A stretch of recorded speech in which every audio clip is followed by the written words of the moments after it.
नमस्कार दोस्तों, स्वागत करते हैं आपका हमारे चैनल में। तो दोस्तों, धार्मिक और आध्यात्मिक कहानियां सुनने के लिए हमारे चैनल को जरूर सब्सक्राइब करें। आज की कहानी का नाम है हनुमान जी ने तोड़ा घमंड।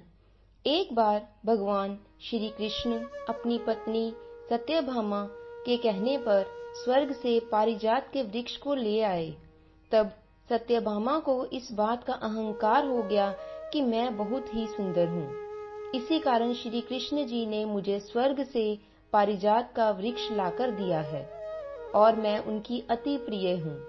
एक बार सुदर्शन चक्र को भी इस बात का अहंकार हो गया कि मैंने इंद्र के वज्र को ध्वस्त कर दिया है और भगवान के पास जब कोई अस्त्र नहीं बचता है तब भगवान श्री कृष्ण मेरा प्रयोग करते हैं। इसी प्रकार एक बार गरुड़ देव को भी इस बात का अहंकार हो गया कि भगवान श्री हरि जब भी कहीं भी जाते हैं तो मुझे साथ लेकर जाते हैं, क्योंकि मेरी अति तीव्र गति व बल का कोई मुकाबला नहीं कर सकता है। प्रभु भगवान श्री कृष्ण तो सब जानते थे। उन्होंने सोचा कि क्यों ना इन तीनों का अहंकार दूर किया जाए। फिर श्री कृष्ण ने हनुमान जी का स्मरण किया। प्रभु द्वारा स्मरण करते ही हनुमान जी भगवान श्री कृष्ण के सामने प्रकट हो गए और सारी बातें समझ गए। वह द्वारिका के एक सुंदर बगीचे में जाकर फल तोड़कर फेंकने लगे और सारे वृक्षों को उखाड़कर फेंक दिया। जब श्री कृष्ण जी को इस बात का पता चला तो उन्होंने गरुड़ जी को बुलाया और कहा कि जाओ और देखो कि बगीचे में ये कौन उत्पात मचा रहा है, उसे दरबार में लेकर आओ।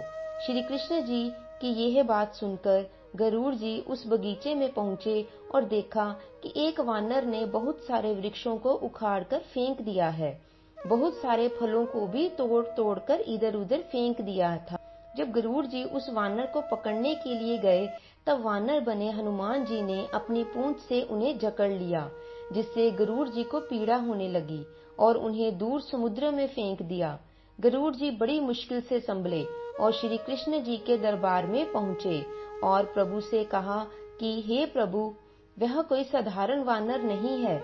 इतना सुनते ही भगवान श्री कृष्ण ने कहा कि वह जरूर श्री रामचंद्र जी के परम भक्त हनुमान जी हैं।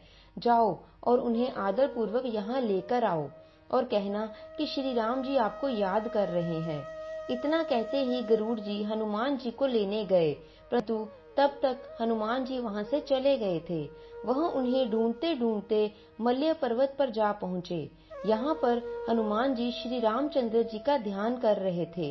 उन्होंने हनुमान जी से कहा कि मुझे अपनी गलती का आभास हो गया है, मुझसे बड़ी भूल हो गई है, कृपया करके आप मुझे क्षमा करें और श्री रामचंद्र जी ने आपको द्वारिका में याद किया है, अतः आप मेरे साथ चलिए और मेरी पीठ पर बैठ जाइए। मैं कुछ ही समय में आपको वहां पर पहुंचा दूंगा। हनुमान जी ने कहा कि आप चलिए, मैं आपके पीछे पीछे आऊंगा। यह सुनकर गरुड़ जी चले गए। यहाँ पर द्वारिका में श्री कृष्ण जी ने सत्यभामा से कहा कि आप तैयार हो जाओ।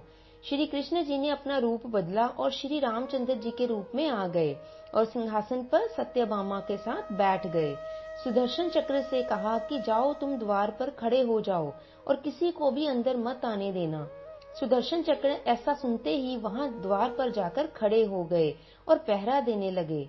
कुछ क्षणों के पश्चात ही हनुमान जी वहां पर आ गए तो उन्होंने हनुमान जी को रोका, लेकिन हनुमान जी नहीं रुके।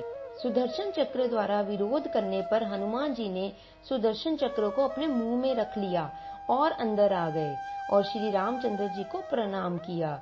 रामचंद्र जी ने कहा कि आपको तो गरुड़ जी लेने गए थे, आप तो अकेले आए हैं, वह कहाँ है? हनुमान जी ने कहा कि वह तो वहां से मुझसे पहले ही निकले थे, क्या अभी तक आए नहीं? तभी वहां पर गरुड़ जी गहरी सांस लेते हुए और थकी हुई अवस्था में पहुंचे और हनुमान जी से कहा कि आप तो मेरे पीछे पीछे आ रहे थे, लेकिन आप तो मुझसे पहले यहाँ कैसे पहुंच गए?